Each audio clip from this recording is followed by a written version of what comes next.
Hello from the barista course Hamburg, today with another machine test, specifically a small single boiler, the Profitec Go.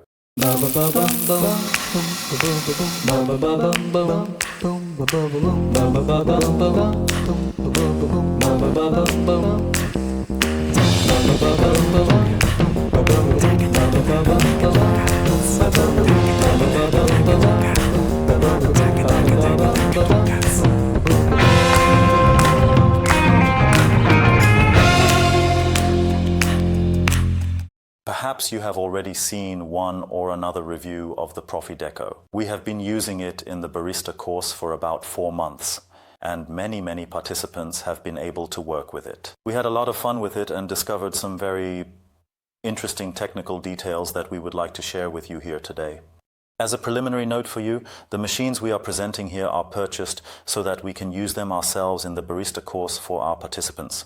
If we ever receive a machine from a manufacturer for testing, which does happen, we will of course inform you accordingly, as we take it upon ourselves to test all machines, including those provided to us, as neutrally as possible and share the results we have gathered here. Now let's move on to the machine. Let's start with the exterior. It is a small single boiler, which I will get to shortly. I think it stands out. Very nice compared to many other machines available on the market. I personally really like this matte finish, but of course it's a matter of taste. They are available in various colors, in black and shades of blue, so you should definitely take a look. There is surely something for every taste if you like that.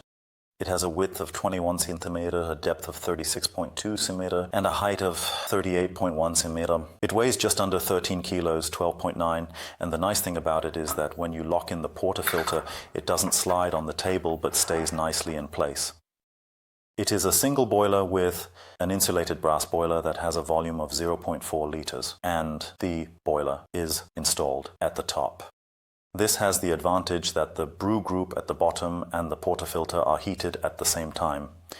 According to the manufacturer, the heating time is 5 to 7 minutes.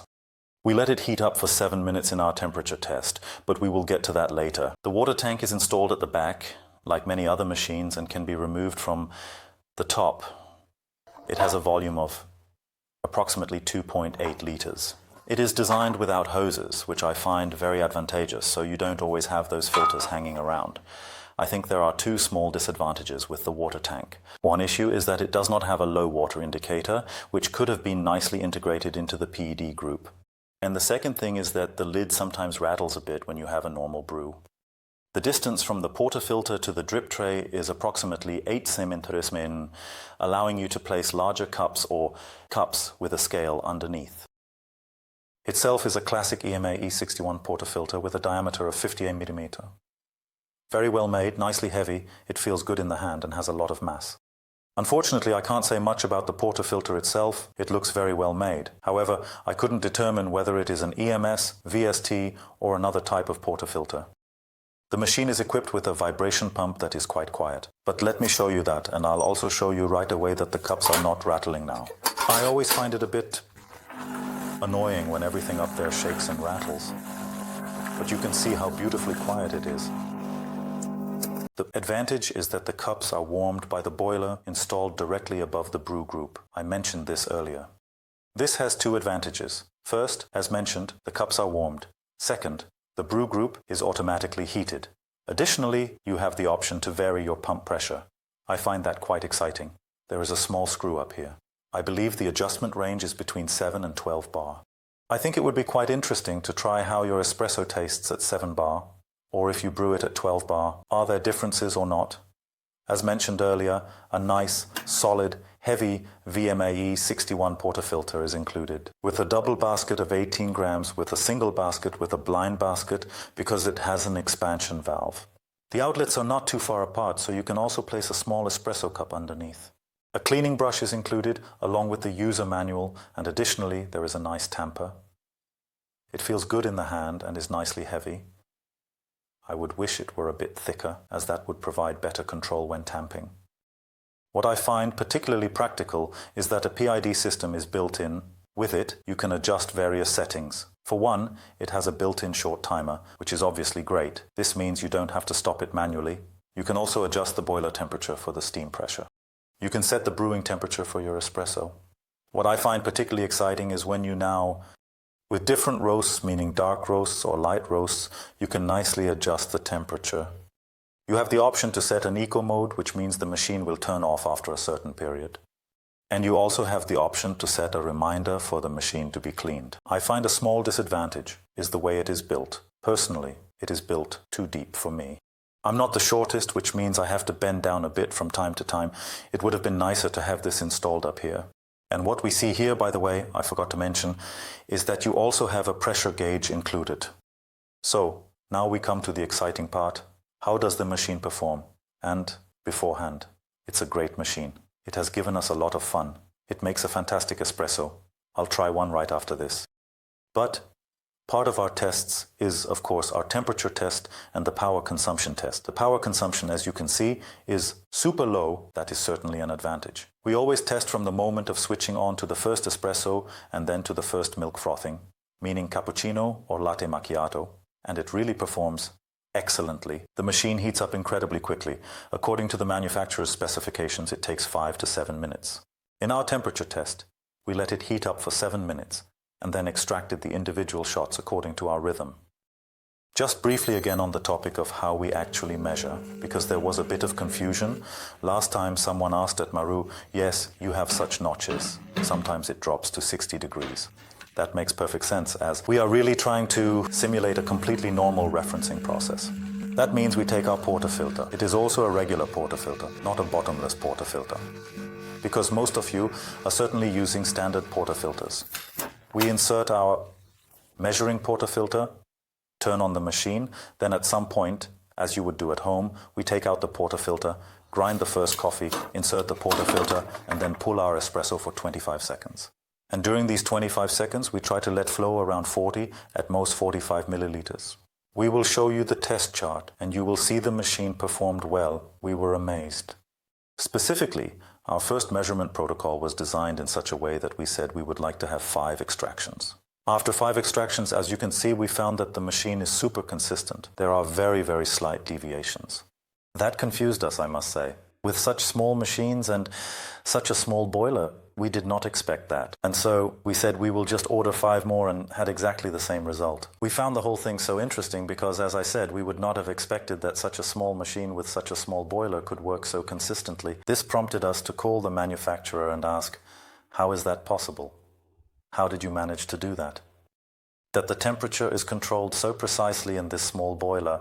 And then they explained to me that they have experimented for a long time with the inflow of water into the boiler. They told me that it depends very much on how you let the water flow into the boiler. And I find that super exciting. This is likely related to the turbulence of the fresh water mixing with the already heated water. And then they probably installed a tube so that the water is filled from the bottom and not just refilled from the side or from the top. And as a result, they have managed, after many attempts, to ensure that the brewing temperature is really very, very precise over multiple extractions. I think that's really great for such a small machine, because the brewing temperature is truly an important parameter for how the espresso develops and how it ultimately tastes. And how it tastes, we will now test right away.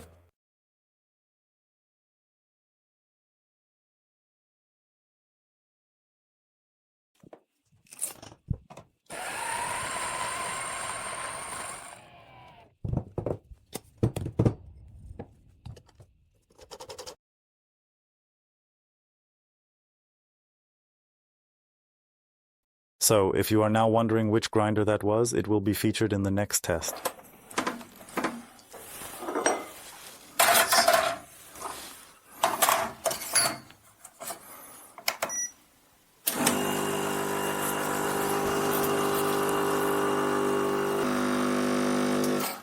So, it could have been a bit more. I should have set the grinder a bit coarser. It's now about a ratio of 1 to 2. Yes, I'll just give it a try. It smells nicely chocolatey. 35% Robusta, 65% Arabica.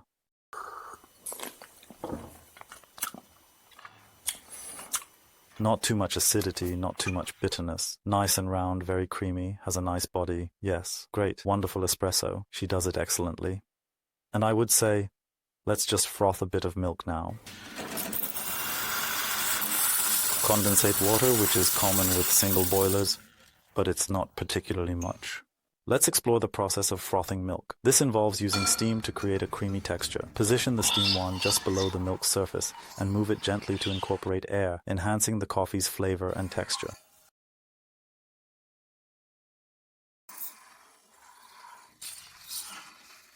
A wonderful, beautiful, shiny foam. As you just saw, the machine can produce wonderful microfoam. Of course, just like that latte macchiato foam, it's really fun. Now, of course, the question arises, how long does the machine take to switch from espresso mode to steam mode?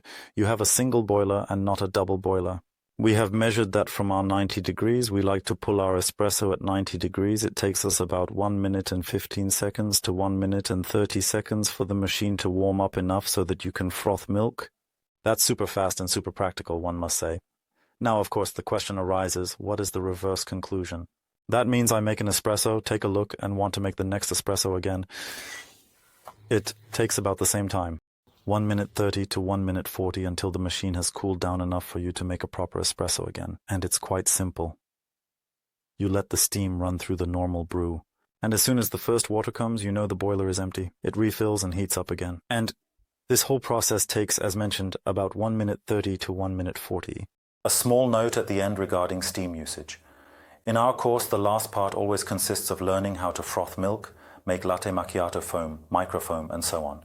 For this, we always keep the machines in steam mode completely. Now we have found that the machine suddenly stopped delivering steam. However, this was not due to the machine itself, but rather a user error on our part. It is set up to stop after 3 minutes without steam, automatically switches off to steam mode, and it does this to protect the boiler and the heating coils. However, it is not a problem at all to switch back to steam mode. You turn off the steam mode once, briefly draw water, and then turn the steam mode back on. And then the machine knows, okay, now I can heat up again.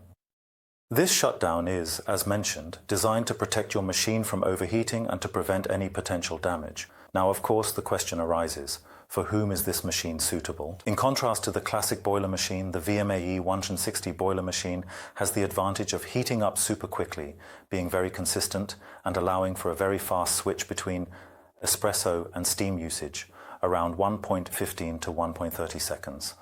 I also find the reverse switch incredibly quick, which makes it very practical.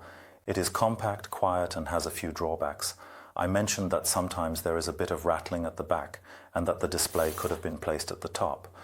But overall, I must say it is a machine that is a lot of fun. Ultimately, you can say that whether you are a single household, a couple, a small family, or often have guests, it works well for everyone. Working with the machine is really great and it's fun. I haven't mentioned the price yet. It is around 900 to 990 euros, depending on where you buy it. I think it's a fair price for what you get, because it really has many advantages, even compared to a large machine. And if you liked our post, we would appreciate a thumbs up. Feel free to ask questions or discuss the topic here. We will also try to answer your questions. And if you want to learn more about machines and other things, feel free to subscribe to our channel. Until next time. Ba ba ba ba